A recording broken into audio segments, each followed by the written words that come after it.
उसके उसके ऊपर मेरिस्टेमेटिक सेल्स होते हैं, डिवाइडिंग सेल्स, उनको प्रोटेक्ट इन करने के प्लांट्स, लिए। हाँ जी, इन प्लांट्स। रूट्स बच्चा कहाँ होती हैं? प्लांट्स में ही होती है ना? ओके मैम, वो कंफ्यूज हो गई थी ह्यूमन से। नहीं, आप मेरी बात सुनो। अब मुझे ऐसे फील हुआ कि आपको लगा कि गोल्जी बॉडी में रूट कहाँ से आ गया। गोल्जी बॉडी प्लांट सेल में नहीं होती। मैम वो अभी मैं ह्यूमन के बारे में सोच रही हूँ ना, इसलिए मेरे को लगा कि उसके अंदर सॉइल कहाँ से आ गई।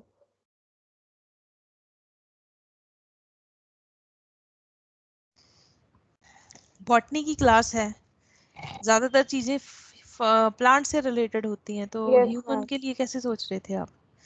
रूट कैप होती है रूट के अराउंड प्रोटेक्शन के लिए, तो उसके सेल्स में गोल्जी बॉडी होगी, जो म्यूसिलेज, एलोवेरा में जैसा पर सब्सटेंस निकलता है ना, वाटरी स्टिकी सा, या आप ऐसे समझ लो कि जैसा हमारा सलाइवा होता है, वैसा कुछ सिक्रीट करती है ताकि रूट मिट्टी के अंदर इजीली चली जाए, क्योंकि रूट को मिट्टी के अंदर ही तो ग्रो होना होता है। Acrosome of sperm that is male gamete, यहाँ पे ह्यूमन की बात हो रही है, वो जो है वहां पे भी टिप पे एक्रोसोम इज बेसिकली टिप। तो इसमें भी बहुत सारी गोल्जी बॉडीज होंगी, जो बेसिकली उसके अंदर लाइसोसोमल एंजाइम्स होते हैं जो एग की मेम्ब्रेन्स को डिसॉल्व करते हैं during fertilisation.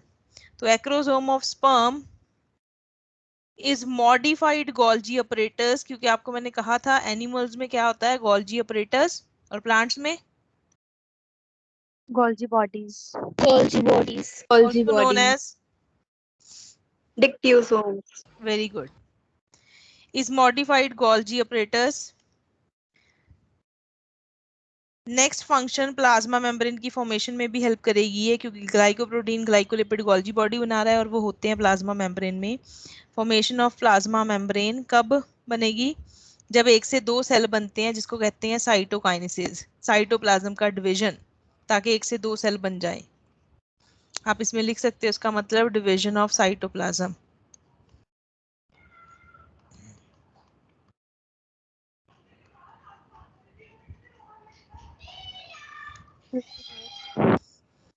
Next, plant cell में जो साइटोकाइनेसिस होगी, साइटोप्लाज्म का डिवीजन नहीं, वहां पे भी गोल्जी बॉडी का काफी मेन रोल है।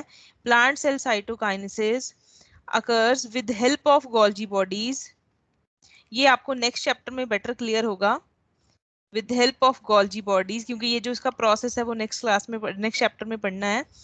With help of Golgi bodies in, उस मेथड का नाम होता है cell plate method. Excuse me, ma'am.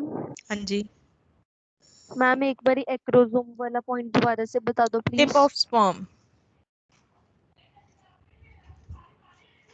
कुछ ऐसा स्ट्रक्चर होगा स्पर्म का, ये जो टिप है this is known as acrosome, वो मॉडिफाइड गोल्जी बॉडी है। क्यों? क्योंकि जब स्पर्म फ्यूज करता है विद द एग, तो एक ही स्पर्म एग के अंदर जाता है, जबकि बिलियंस ऑफ स्पर्म जो है वो पहुंचते हैं वजाइना ऑफ फीमेल्स तक, पर फिर भी एक ही एंटर करता है एग में। क्यों? क्योंकि एग के अराउंड बहुत थिक मेम्ब्रेन्स होती हैं, और मेम्ब्रेन्स को डिसॉल्व करके ही जो है स्पर्म अंदर एंटर कर सकता है। बेसिकली स्पर्म का न्यूक्लियस एंटर करना होता है, तो वहां पे वो एग की मेम्ब्रेन्स को पहले तोड़ेगा ना, डिसॉल्व करेगा ना, तो उसमें हेल्प करता है ये एक्रोसोम। Okay ma'am. नेक्स्ट आपको मैंने ये तो लिखवा दिया है फॉर्मेशन ऑफ लाइसोसोम वाला पॉइंट।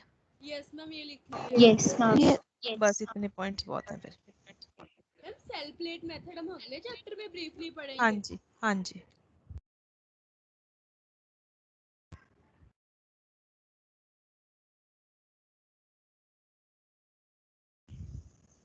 मैम यहीं तक फर्स्ट एफटी में आना है ना? हाँ जी बच्चे, यहाँ तक आना है। Okay ma'am.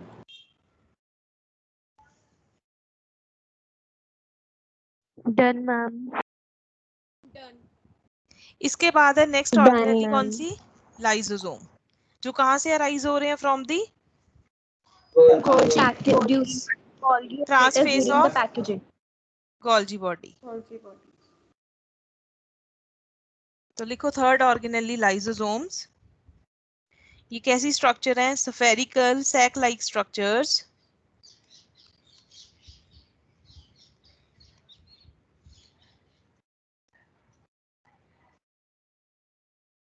filled with hydrolytic enzymes.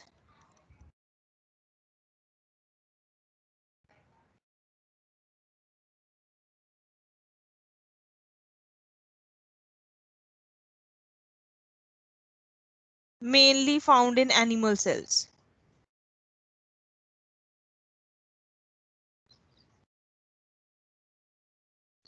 देखो हाइड्रो मतलब वाटर, लाइटिक मतलब ब्रेकडाउन, तो वो एंजाइम जो लिक्विड मीडियम में ब्रेक डाउन करें।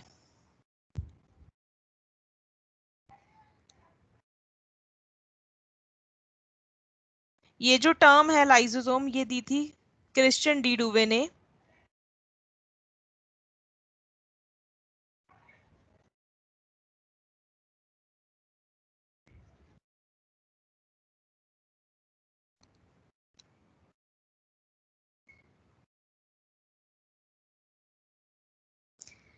बच्चा इसके अंदर लाइसोसोम जैसे ऐसी एक ऑर्गेनेली है सिंगल मेम्ब्रेन बाउंड, इसके अंदर कितने तरह के हाइड्रोलिटिक एंजाइम देखे गए हैं? Almost 50 types. और वो जो एंजाइम्स है वो सिर्फ एसिडिक पीएच में काम करते हैं। एसिडिक पीएच क्या होती है? लो पीएच, हाई पीएच या मीडियम? लो पीएच। तो इस लो पीएच को मेंटेन करने के लिए, लो पीएच मतलब प्रोटॉन ज्यादा है अंदर, तो कई बार लाइसोसोम एनर्जी यूज करके प्रोटॉन्स को अपने अंदर पंप करते रहेंगे ताकि अंदर प्रोटॉन का कंसंट्रेशन हाई रहे एसिडिक कंडीशन बनाने के लिए।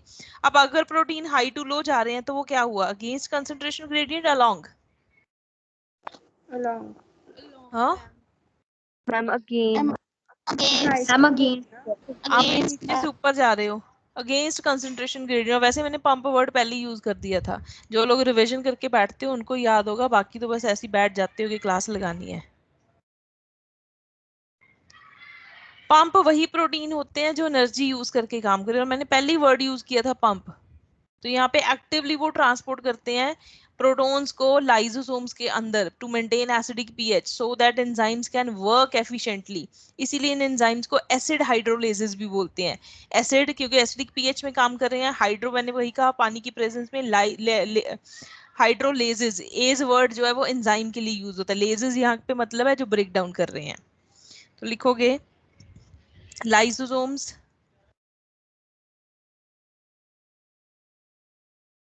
lysosomes have 50 type of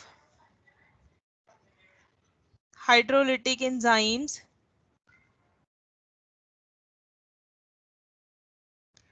which work only in acidic condition, acidic pH, or you can say low pH, due to which they are also known as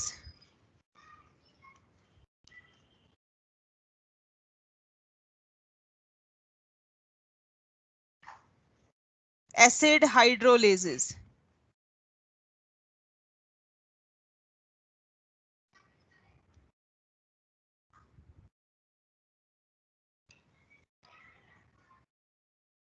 अब मैंने आपको point लिखवाना है कि ये एसिडिक पीएच फिर मेंटेन कैसे करेंगे।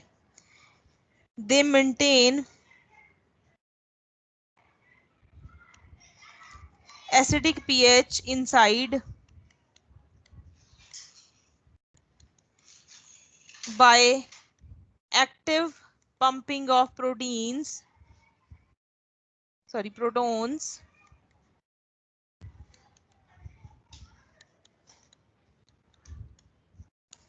using energy with the help of कौन से प्रोटीन्स? कैरियर प्रोटीन्स या टनल या चैनल, कई सारे नाम है उन्हीं के। हाँ जी, क्लियर है यहाँ तक? Yes ma'am. Very important point, ये जो ऑर्गेनेली है ये शो करती है पॉलीमॉर्फिज्म। आपको बहुत बार ये क्वेश्चन आएगा which are the following organelles polymorphic, और you can say which shows polymorphism या polymorphic organelle. Poly means many, morphic means appearance, external appearance. तो इसकी कई तरह की स्ट्रक्चर्स देखी गई हैं जो मैं अभी डिस्कस करूंगी, इस वजह से इसको कहा गया है polymorphic organelle. Very important point. जो भी मैंने आपको ये किए हैं हाईलाइट वो सारे इंपॉर्टेंट पॉइंट्स ही हैं। हाइड्रोलिटिक 50 टाइप के हैं जो एसिडिक पीएच में काम कर रहे हैं।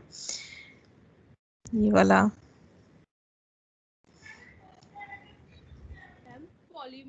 पॉलीमॉर्फिज्म क्या होते हैं? पॉली मीन्स मैंने अभी तो बताया, मैनी। मॉर्फिज्म मीन्स स्ट्रक्चर्स, अगर एक ही ऑर्गेनेली की एक से ज्यादा स्ट्रक्चर हो। occurrence of many structures, that is polymorphism। अभी इसी पॉइंट को तो एक्सप्लेन करना है आगे। लिखो इतना। Done ma'am. सबने इतना लिख लिया है क्योंकि मुझे अभी पूरी ही बोर्ड यूज करना है। लिख लो। Yes ma'am. कोई नहीं, लिख लो लिख लो।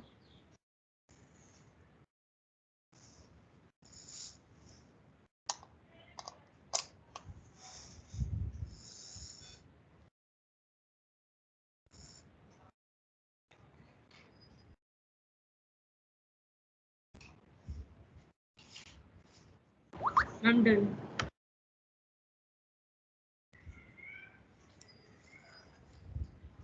सबने लिख लिया है बच्चे? Yes ma'am. Yes. पक्का?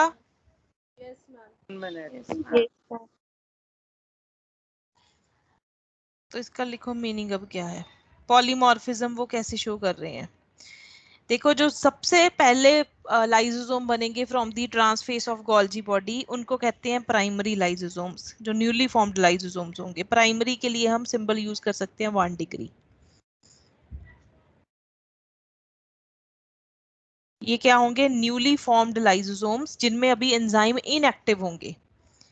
न्यूली फॉर्म्ड लाइसोसोम्स कहाँ से फॉर्म हुए हैं ये? From Golgi. Yes, trans face trans face of of Golgi Golgi.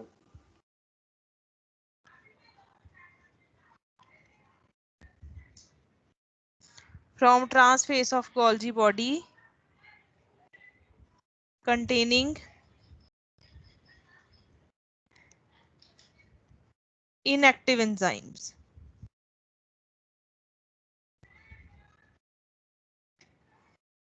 फिर उसके बाद बनते हैं सेकेंडरी लाइसोसोम्स।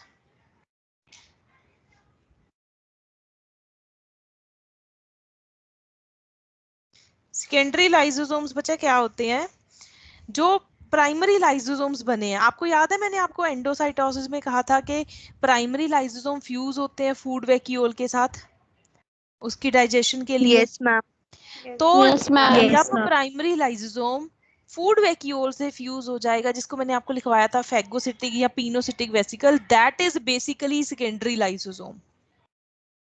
जिस वजह से इनको हेट्रोफैगोसोम भी बोलते हैं। हेट्रो इसलिए क्योंकि ये बने हैं, एक तो इसमें लाइसोसोम है, दूसरा फूड वैक्यूल है। फैगो अगर सॉलिड फूड हो, सो मतलब बॉडी, या इनको डाइजेस्टिव वैक्यूल भी बोल देते हैं क्योंकि ये क्या करेंगे? फूड की डाइजेशन। ये कैसे बने हैं? When primary lysosome fuses with food vacuole for digestion, उसको कहते हैं हम सेकेंडरी लाइसोसोम या हेट्रोफैगोसोम। फिर अब देखो, जो फूड डाइजेस्ट हो गया वो तो ठीक है, जो डाइजेस्ट नहीं हुआ, जो अनडाइजेस्टेड फूड है, उसको क्या कहते हैं? वेस्ट। अब उनको रिमूवल करनी होती है कैसे? एक्सोसाइटोसिस से। उनकी रिमूव करने के लिए जो बॉडी बनती है, जो एक्सोसाइटोसिस में मेम्ब्रेन से फ्यूज होती है, याद है आपको? वो जा रही होती है मेम्ब्रेन की तरफ, that is basically tertiary lysosome, also known as residual body.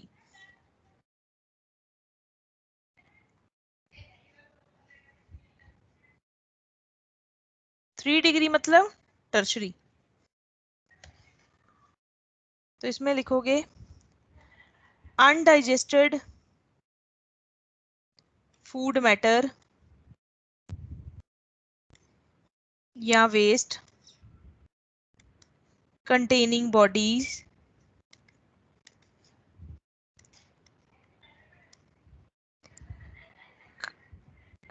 bodies which removes waste via ईफेगी या एक्सोसाइटोसिस, मतलब उसी को मैंने शॉर्ट में लिख दिया, कम स्पेस आ रही थी, ईफेगी, उनको कहते हैं रेजिडुअल बॉडी। अब बच्चा इसके ना बहुत सारी डिसफंक्शनिंग के पॉइंट्स हैं रेजिडुअल बॉडी के, तो वो काफी लंबा चलेगा अभी। देखो हमारी जो मसल्स हैं या जो हमारे स्किन सेल्स हैं या जो हमारी लिवर सेल्स हैं वो बहुत जल्दी एजिंग में जाते हैं ना, विद एज सबसे पहले यही सिम्टम आने लगते हैं, जैसे मसल्स का वीक होना, स्किन पे रिंकल्स पड़ना या लिवर का काम करना बंद कर जाना। They can be due to accumulation of waste inside the cell। Waste कब accumulate होगा? जब रेजिडुअल बॉडी काम नहीं करते। और कई बार होता है कि बाय बर्थ ही बच्चे में कोई प्रॉब्लम्स होती हैं जो हो सकती हैं ड्यू टू रेजिडुअल बॉडी, कि अगर उनमें टर्शरी लाइसोसोम प्रॉपरली काम ना करें तो वेस्ट बॉडी के अंदर एक्यूमुलेट होगा, जिससे मेंटल रिटार्डेशन, मसल्स का ना डेवलप होना, लिवर में प्रॉब्लम होना, किडनीज की प्रॉब्लम, स्टोन वगैरह बन जाते हैं किडनीज में, ये सारी चीजें भी हो सकती हैं due to dysfunctioning of residual body. Basically इन लाइसोसोम की वर्किंग को कंट्रोल करते हैं जीन्स। कई ऐसी बीमारियां हैं जो पेरेंट्स से बच्चों में आती हैं वाया जीन्स, और वो जीन्स ही रिस्पॉन्सिबल होते हैं non functioning of residual lysosome के, जिस वजह से उनमें डिजीजेस होंगी, जिसमें बेसिकली फूड जो अनडाइजेस्टेड वेस्ट है वो बॉडी के अंदर ही रहता रहेगा, वो बाहर नहीं आएगा, जिस वजह से उनको कहा गया है लाइसोसोमल स्टोरेज डिसऑर्डर्स। अब इन पॉइंट्स को लिखना है, तो ये थोड़ा सा ज्यादा स्पेस चाहिए, तो मैं यहां से ही इसको लिखना स्टार्ट करूंगी, तभी मैंने पहले ही कलर चेंज किया था। अब मैं रेजिडुअल बॉडी का ही जो मटेरियल है वो यहां से लिखना शुरू कर रही हूँ। क्लियर है आपको? आप कॉपी में इसके नीचे ही लिखते जा सकते हो। Yes ma'am. मैम इनका जेनेटिक के अलावा कोई और रीजन नहीं हो सकता? Most of the times genetic होगा, पर जो मैं अभी कह रही हूँ कि जैसे मसल्स के सेल्स, लिवर सेल्स, स्किन की एजिंग, वो विद एज होता है। वैसे एज को भी जीन्स ही कंट्रोल करते हैं, जब जीन्स जैसे विद एज जीन्स का काम स्लो हो जाता है तो ये चीज होने लगेगी। कई चीजें हैं जिसमें हमारा लाइफस्टाइल, हमारा न्यूट्रिशन वगैरह मैटर करता है, पर यहाँ पे मैं बात करूंगी सिर्फ जीन्स रिलेटेड जो है उनकी। Okay.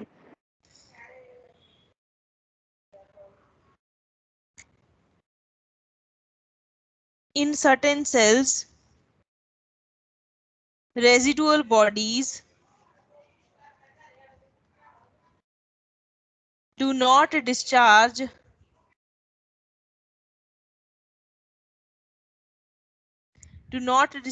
their contents to outside, so they load the cells, मतलब बेसिकली सेल्स में वेस्ट ज्यादा हो जाएगा, and brings about। हाँ जी मैम इसकी हेडिंग क्या लिखनी है? बच्चा कोई हेडिंग नहीं है इसके, कॉन्टिन्यूशन में आप सुनते क्यों नहीं हो आप लोग? मैम वो जो आप बोल रहे थे डिसफंक्शंस ऑफ रेजिडुअल हाँ बॉडी, ये सारा रेजिडुअल बॉडी में ही लिखवा रही हूँ। मैंने आपको कहा कि मेरे पास बोर्ड ताकि आपको सारा कंपैरिजन मोड में दिखता रहे, इसलिए मैं उसको उसके नीचे से ही नहीं लिखना स्टार्ट किया, क्योंकि उसके लिए स्पेस ज्यादा चाहिए। तो मैंने इसी की कंटिन्यूशन में ये लाइन यहाँ से स्टार्ट की है, इन सर्टेन सेल से, यही इसकी कंटिन्यूशन में लिख रहे हो आप। Okay. And brings about ageing of liver and muscle cells. बाकियों को क्लियर है कहाँ लिखना है ये? Yes ma'am. यस कंटिन्यूशन में ही लिख रहे हो मैम आप। हमारे कॉपी में भी जगह नहीं है ना मैम, तो मैम वैसे ही लिख रहे हैं मैम। आप चाहे जैसे मर्जी लिख लो, पर आपको समझ आना चाहिए कि वाया ईफेगी के बाद का ही कंटिन्यूशन में पॉइंट है ये।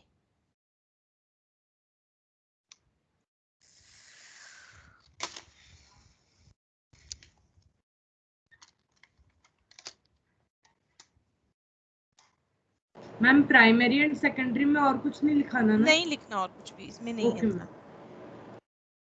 फिर उसके बाद मैं कुछ डिजीजेस के नाम लिखवाती हूँ जो फंक्शनिंग रेजिडुअल बॉडी की ना होने से होते हैं।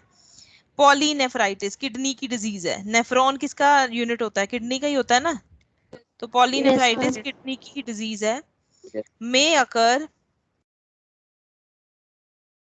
जिसमें किडनीज में वेस्ट एक्यूमुलेट होने का, तो काम नहीं करेंगी तो हमें खाना हजम होना बंद हो जाएगा, खाना नहीं हजम होगा तो हमारा वेस्ट जो है बॉडी में रिमूव नहीं होगा, उससे क्या होगा, बहुत सारी प्रॉब्लम्स होंगी, गैस, ये तो शुरुआती होती हैं, उसके बाद जो है वो हार्म मतलब नेक्स्ट लेवल पे चली जाती हैं फिर वो चीजें।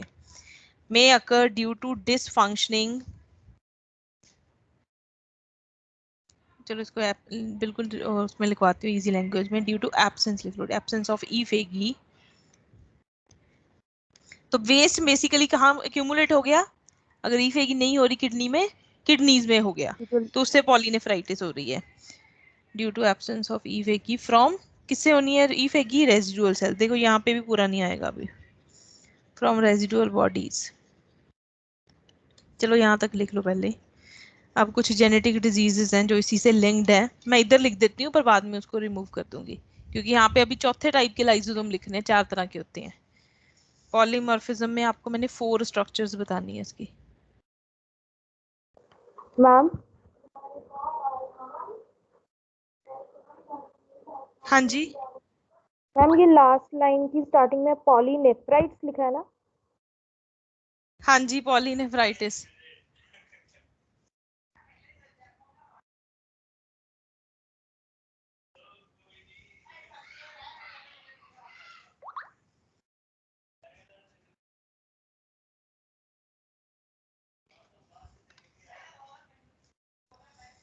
हाँ जी लिख लिया।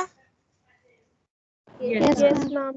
मैम। अब इसके कॉन्टिन्यूशन में ही, मतलब यहाँ लिखनी है ये लाइन, स्पेस ना होने की वजह से मैं यहाँ लिख रही हूँ, ठीक है, ये रेजिडुअल बॉडी वाली लाइंस के बाद तो लिखोगे Okay, ma'am. Okay ma'am.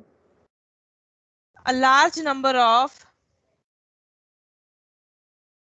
other diseases are linked to malfunctioning of, malfunctioning is proper काम ना करना, malfunctioning of लाइजोसोम्स, कौन से, टर्शरी लाइजोसोम्स, या सिंपल लाइजोसोम्स लिख लो, फ्रॉम लाइजोसोम्स, जैसे कि ये आपने कॉमन सुनी होंगी, आर्थराइटिक जॉइंट सुना है, मैम। आर्थराइटिस, हाँ जी yes ma'am. Yes ma'am. Ma'am malfunctioning of के बाद क्या लिखा है? Lysosomes, malfunctioning of lysosomes. पहला है आर्थराइटिक जॉइंट्स, दूसरा है लंग फाइब्रोसिस, जहाँ पे लंग्स पे फाइब्रस टिश्यू होता है, वो उसका डिपोजिशन होना शुरू हो जाएगा, तो लंग्स की अंदर की खाली जो पार्ट है वो कम हो जाएगा, तो कैपेसिटी कम हो जाएगी उनकी एयर स्टोर करने की। एंड गाउट, ये तो सुनी है सारी आपने। Yes ma'am. Some ma'am 20, gout बता दो। गाउट क्या होता है? गाउट में भी जो है बेसिकली वेस्ट का एक्यूमुलेशन नहीं होगा, इसमें भी जैसे जो हमारे क्या कहते हैं इनको, जॉइंट्स होते हैं, उनमें प्रॉब्लम होगी, वेस्ट एक्यूमुलेट होगा, हो सकता है मेंटल मतलब ब्रेन रिलेटेड इश्यूज भी हो सकते हैं उसमें, और फैटी फूड वगैरह ये जो है इसकी डाइजेशन में प्रॉब्लम आती है इनमें। सम 20 जेनेटिक को कॉन्जेनाइटल भी बोल देते हैं। कॉन्जेनाइटल डिजीजेस क्या होती हैं? मैम जो जेनेटिक से ट्रांसफर जो होती बाय है। बर्थ प्रेजेंट हो, हाँ जो जेनेटिक्स ट्रांसफर होगा तो वही बाय बर्थ होंगी ना। आर रिलेटेड टू या linked to deficiency of certain lysosomal enzymes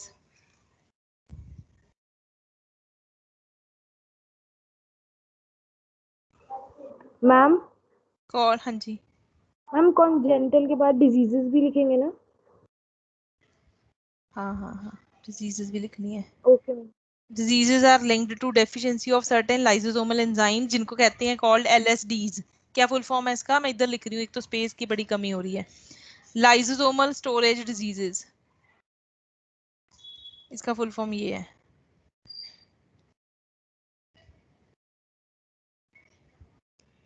for example इसमें कुछ एग्जाम्पल्स हैं, ये अभी आप नहीं पढ़ोगे, 12th में आएगा।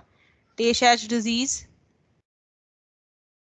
Hunters disease,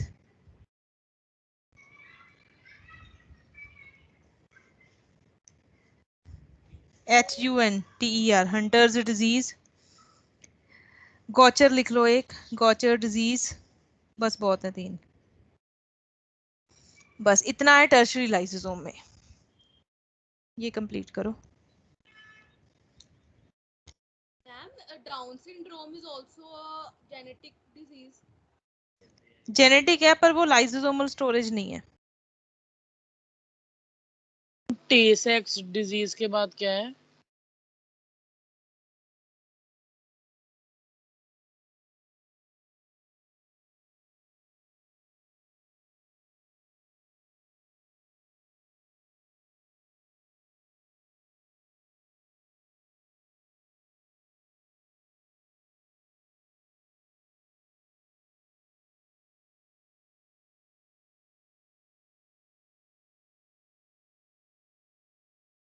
excuse me ma'am.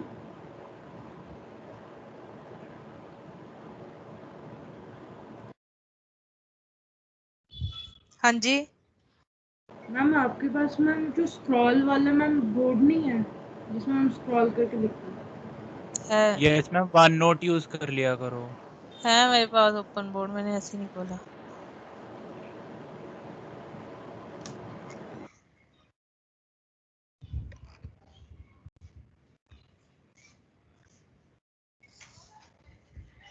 चलो नेक्स्ट क्लास से वो यूज करेंगे।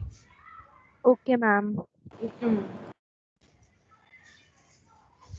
Done ma'am. डन। यस सबने मैम। लिख लिया बेटा? Yes yes ma'am. श्योर हो? यस फिर मैम। भी इसका यस स्क्रीनशॉट ले लो, अगर किसी का कुछ रह जाए बाद में चेक कर सकते हो। मैम इसमें कोई अंडरलाइन वर्ड नहीं है इसमें? हाँ लिखवा करा देती हूँ।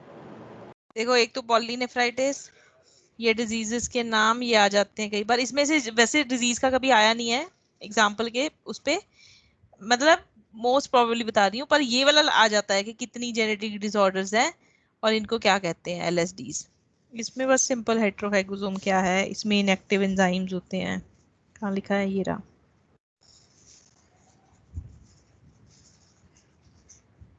ये वाली लाइन इंपॉर्टेंट है, सिंपल सी लाइन है।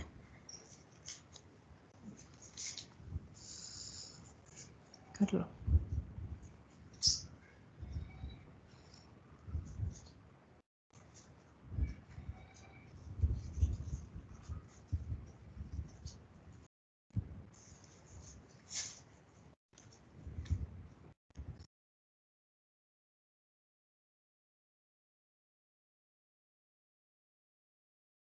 I'm done.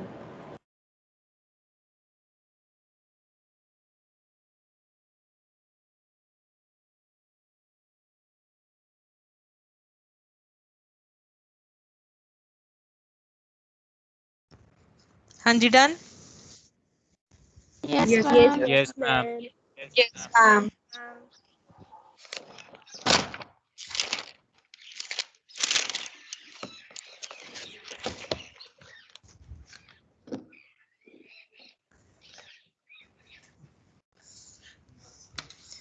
लास्ट है autophagic vacuole. Auto means self, phagy किस मतलब अपने ही सेल की चीजों को डाइजेस्ट करना, अपने ही सेल के कंटेंट्स को डाइजेस्ट करना काम होता है ऑटोफेगिक वैक्यूल का। आपने एक कॉमन, क्यों नहीं लिखा यार, आपने एक कॉमन नेम सुना होगा लाइसोसोम्स के लिए, सुना है कोई? Ma'am suicidal bags. Yes, Suicidal basically इनके लिए बोलते हैं। क्या करते हैं ना ये, जैसे आप सेल में कोई ऑर्गेनेली खराब हो गई है या कोई पुरानी हो गई है, तो उसमें वो क्या करते हैं, उस ऑर्गेनेली के अराउंड, जैसे देखो ये माइटोकॉन्ड्रिया जो पुराना हो गया है, खराब हो गया हुआ है, अब इसको सेल ने सेल अपने में से रिमूव करना है, तो क्या करेंगे, इसके अराउंड बहुत सारे प्राइमरी लाइसोसोम ज्वाइन हो जाएंगे और फिर इन सारे प्राइमरी लाइसोसोम्स की मेम्ब्रेन आपस में फ्यूज हो जाएगी बाहर वाली, और अंदर से इनकी मेम्ब्रेन जो है डिसॉल्व हो जाएगी। तो क्या होगा, जो भी लाइसोसोम के अंदर एंजाइम्स हैं वो किस पे आ जाएंगे, माइटोकॉन्ड्रिया पे। अब उसमें तो सारे ब्रेक डाउन एंजाइम है, तो वो माइटोकॉन्ड्रिया के क्या कर देंगे, ब्रेक डाउन कर देंगे, उसको बिल्कुल सिंपल सब्सटेंसेस में तोड़ देंगे।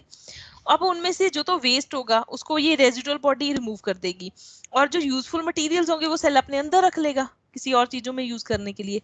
तो ये सेल की एक ऑर्गेनेली भी ऐसे ब्रेक कर सकते हैं और सारी ऑर्गेनेली पूरा सेल भी खत्म कर देते हैं। इनको कहते हैं ऑटोफेगिक वैक्यूल। पर इसमें एक कंडीशन है, ये तभी उसको खराब, वो पूरा मतलब खराब नहीं, पूरा उसको डाइजेस्ट कर पाएंगे जब लाइसोसोम की मेम्ब्रेन ब्रेक हो जाएगी या डिसॉल्व हो जाएगी, जब एंजाइम मतलब बाहर आ जाएंगे सेल के साइटोप्लाज्म में। तो कई चीजें हैं हमारी बॉडी में जो लाइसोसोम की मेम्ब्रेन कभी डिसॉल्व नहीं होने देती, कभी डिसॉल्व होने देती है। तो उसके बेसिस पे वो दो तरह के होते हैं कि मेम्ब्रेन को स्टेबलाइज कौन करके रखते हैं कि नहीं डिसॉल्व होने देते, और कौन उसको डिस्टेबलाइज करते हैं कि डिसॉल्व करवाते हैं। वो मैं आपको बाद में लिखवाऊंगी। तो ऑटोफेगिक वैक्यूल जो है, this is responsible for its nature, जिसको हम कहते हैं सुसाइडल बैग्स। जैसे जब मेटामॉर्फोसिस होती है, meta is change, morphosis is structure, external structure. तो जो भी एनिमल्स होते हैं जहाँ पे इनडायरेक्ट डेवलपमेंट है, इनडायरेक्ट डेवलपमेंट का मतलब है कि जो छोटे ये बच्चे होते हैं इनके एनिमल्स के, वो उनके जैसे नहीं दिखते बचपन में। That is basically indirect development. जैसे कि आपने फ्रॉग में सुना होगा, उनका लार्वा को कहते हैं टैडपोल। तो टैडपोल जो है वो फिश जैसा लगता है, फ्रॉग जैसा नहीं होता। उसमें टेल होती है, उसमें गिल्स होते हैं, वो पानी में रहता है। पर जो फ्रॉग है वो एम्फीबियन हो जाता है, लैंड पे आ जाता है, उसमें गिल्स नहीं होते हैं और उसमें टेल नहीं होती है। तो जब टैडपोल से फ्रॉग बनता है, उस टाइम पे, उस ट्रांजिशन पीरियड में उसकी टेल गायब हो जाती है। तो टेल कैसे गायब हुई? टेल के जो सेल्स थे उन सब ने अपने लाइसोसोमल एंजाइम्स को बाहर निकाल दिया, तो हर ने अपने अपने सेल को डाइजेस्ट कर दिया और टेल लॉस हो गई। तो उसमें हेल्प कर रहे हैं ऑटोफेगिक वैक्यूल। या सेल के अंदर जितना भी पुरानी ऑर्गेनेली, खराब ऑर्गेनेली, सबको वहां से वो रिमूव करने का काम भी किसका है? ऑटोफेगिक वैक्यूल का। जिस वजह से इनको सेल स्कैवेंजर भी बोलते हैं, जो सेल क्लीनिंग करवा रहे हैं। Clear ma'am? इसका मतलब मैम जो भी डेड सेल है मैम वो मतलब निकाल रहे हैं, एक्सपेल कर रहे हैं। तो मैम डेड इसीलिए organelle, dead suicidal cell, bag कुछ भी। बोलते हैं। हाँ ओके। मैम हाँ इन जी। केस कोई ऑर्गेनेली खराब होगी और उसके जो एंजाइम्स है वो बाहर आके उस सेल को नहीं, इन्होंने ब्रेक हाँ डाउन कर हाँ, वो दिया। भी मैं बता रही हूँ। वो एक ही ऑर्गेनेली को क्यों करेंगे, किसी दूसरी को क्यों नहीं करेंगे? क्योंकि यस कोई मैम। दूसरी ऑर्गेनेली जो है वो उस टाइम पे उसके अराउंड कुछ ऐसे मटेरियल्स की लेयरिंग बनेगी जो उसको खराब नहीं करने देंगी, नहीं तो फिर वो पूरा सेल ही हो जाएगा। Okay ma'am. तो ऑटोफेगिक वैक्यूल में आप लिखोगे अब, एक्सक्यूज मी मैम। बोलो। मैम आपने बताया जब माइटोकॉन्ड्रिया को उन्होंने ब्रेक डाउन करना है तो लाइसोसोम के जो एंजाइम्स हैं वो माइटोकॉन्ड्रिया के अराउंड इकट्ठे हो जाते हैं। हम जब सेल को, पूरे सेल को ही डिस्ट्रॉय करना है, तब उनकी अरेंजमेंट कैसे होती है? अरेंजमेंट कुछ नहीं होगी, तब उसमें वो क्या करेंगे, जैसे सेल की जो मेम्ब्रेन है, प्लाज्मा मेम्ब्रेन, उसके नीचे आ जाएंगे और वहां से फिर पूरा मटेरियल्स को जो है रिमूव कर देंगे। Okay ma'am. अराउंड ओल्ड क्या diseased organelles, around old or diseased organelles which surround them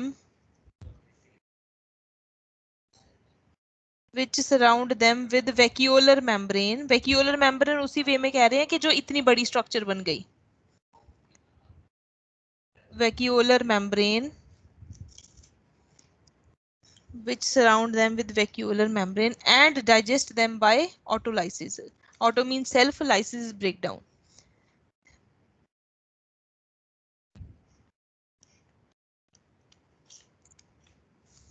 यही टर्म पहले तो इंपॉर्टेंट है।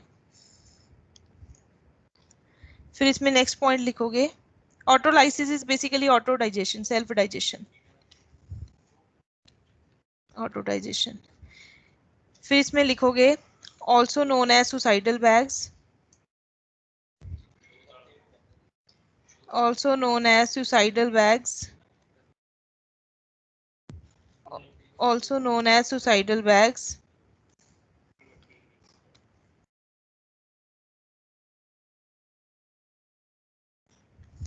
also known as suicidal bags,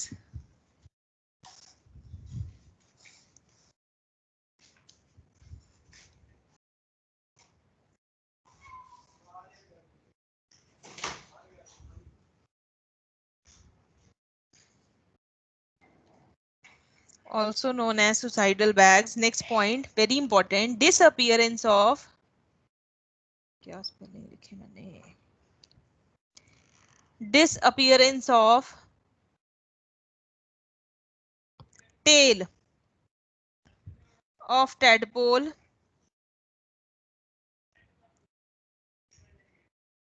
during metamorphosis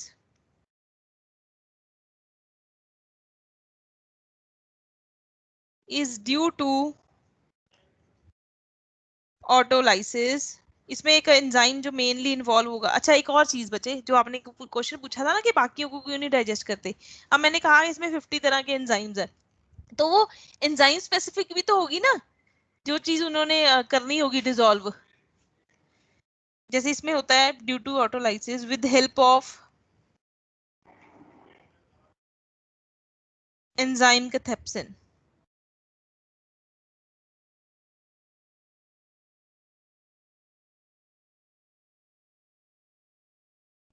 ma'am हाँ जी, मैम ये किसकी कॉन्टिन्यूशन में है? ऑटोफेगिक वैक्यूल की ही। Okay ma'am. Also helps in cell scavenging. What is cell scavenging? Cell cleaning. Very good.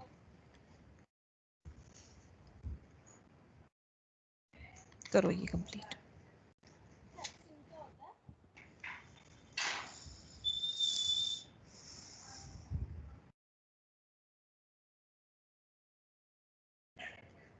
Excuse me, ma'am. हाँ जी, डन मैम। कैप्सिन क्या होता है? एंजाइम का नाम है बच्चे, जो टेल की टैडपोल की टेल को गायब करने में हेल्प कर रहा है during Metamorphosis. What is Metamorphosis? आप कह सकते हो चेंजेस इन यंग वन। हाँ, changes in young one. Transformation. हाँ, ट्रांसफॉर्मेशन या transformation of larva into adult. अब मैंने आपको एक पॉइंट बताया था ना कि लाइसोसोम के एंजाइम तभी बाहर आएंगे जब मेम्ब्रेन डीस्टेबलाइज होगी, और कुछ चीजें हैं जो उसको स्टेबलाइज करके रखती हैं, तो ये किसी में नहीं है। अब ये चार्ट खत्म हो गया पॉलीमॉर्फिज्म का। नेक्स्ट पॉइंट है, लास्ट पॉइंट है, और ये लाइसोसोम्स का लिख लो पहले। चलो, ये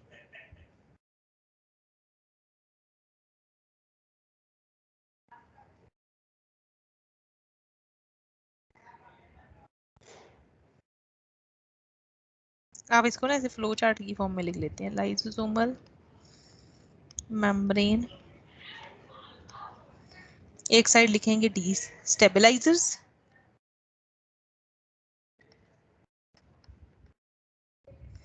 दूसरी side D stabilisers.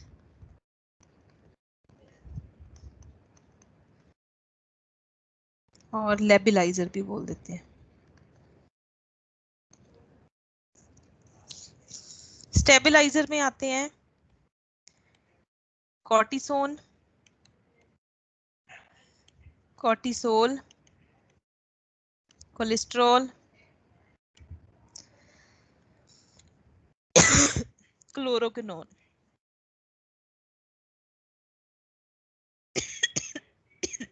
D stabiliser में आते हैं excess of vitamin A, D, E, K, उसके बिना प्रोजेस्टेरोन, सेक्स हार्मोन्स, फीमेल और मेल। फीमेल प्रोजेस्टेरोन हो गया जैसे मेल टेस्टोस्टेरोन। हाँ जी मैम क्या लिखवा रहे हो? मेरी क्लास डिस्कनेक्ट हो गई थी।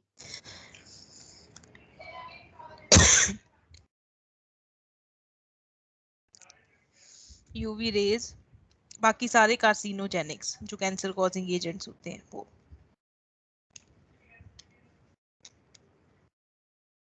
Cancer causing agents. ये जो पूरा फ्लो चार्ट था ऑटोफेगिक वैक्यूल तक, जो जिसके पॉइंट्स यहाँ तक आते हैं सेल स्क्वेंजिंग या क्लीनिंग तक, उसके बाद अलग नेक्स्ट पॉइंट है लाइसोसोमल मेम्ब्रेन। कुछ स्टेबलाइज करते हैं मेम्ब्रेन को, तोड़ने नहीं देते, उसको ब्रेक होने नहीं देते, जिसमें आता है कॉर्टिसोन, कॉर्टिसोल, कोलेस्ट्रॉल, क्लोरोक्विनोन। कुछ उसको ब्रेक डाउन करवाते हैं, दैट आर डीस्टेबलाइजर, जैसे एक्सेस में होना विटामिन ए, डी, ई, के का, प्रोजेस्टेरोन का, टेस्टोस्टेरोन, यूवी रेज या कार्सिनोजेनिक्स, वो सारे एजेंट जो कैंसर कॉज करते हैं। Okay ma'am.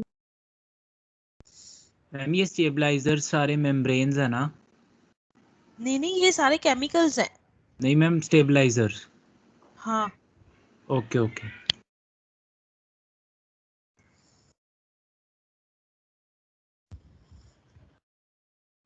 किसी चीज को स्टेबल करना मतलब ना ब्रेक होने देना, डिस्टेबल करना उसको ब्रेक होने देना। Excuse me ma'am. हाँ जी। I am done. अच्छा जैसे मुझे हमने ये पढ़ा था बताओ, कोलेस्ट्रॉल। एक सेकंड में एक अनाउंसमेंट कर दूं बस। आप में से जो बच्चे स्टेज शाय नहीं है, कैमरा शाय नहीं है, जो इन सब चीजों में पार्टिसिपेट करते रहे हैं, वॉलंटरली कुछ ऐसा करना चाहते हैं, मुझे मैंने आपको एक चीज वो करनी है। कुछ बच्चे ही जो है वो मुझे, जो जिनके एक्सप्रेशंस हो फेस के, जो कैमरा शाय ना हो, जो जो होता है ना एक्सट्रोवर्ट नेचर के हो, वो आप बता दो वॉलंटरली। जो एक मैं आपको बताऊंगी, एक तरह से आप ये समझ लो वीडियो रिकॉर्डिंग ही है, वो करनी है। तो बताओ कौन से बच्चे इंटरेस्टेड हैं आप में से? कोई नहीं। लविशा आप इंटरेस्टेड हो इसमें? Rimsha, Harnoor yes ma'am. And Nandika. तो बच्चा आप चारों रुक जाना, बाकी बच्चे लीव कर दे ये कंप्लीट करके। हाँ थैंक जी। You ma'am. Thank you ma'am, interested हूँ। Thank you ma'am. मैम जो बच्चे इंटरेस्टेड हैं वो अभी लीव ना करो, मैं आपको फिर बताऊंगी कौन से उसमें से बच्चे जो है सिलेक्ट करेंगे। बाकी आप लीव कर सकते हो ये कंप्लीट करके। Thank you ma'am. Okay. Thank you ma'am. Ma'am. Thank you ma'am. Okay. Ma'am excuse me ma'am. हाँ जी। मैम कल जो हमारा वेबिनार है मैम, कल फिजिक्स का मैम एक्स्ट्रा क्लास भी एक लगी है मैम, डाउट सेशन है तो। उसी टाइम पे? Yes ma'am. No, ma'am. Ma'am वो 4 o'clock है तो मैम वो नहीं हो सकता। बच्चे तो बाकी तो बोल रहे हैं कि नहीं डिफरेंट टाइम है। मैम 3:30 है 3:30 लगी है। फिजिक्स की क्लास। मैम 3:30 से लेकर 5 बजे तक।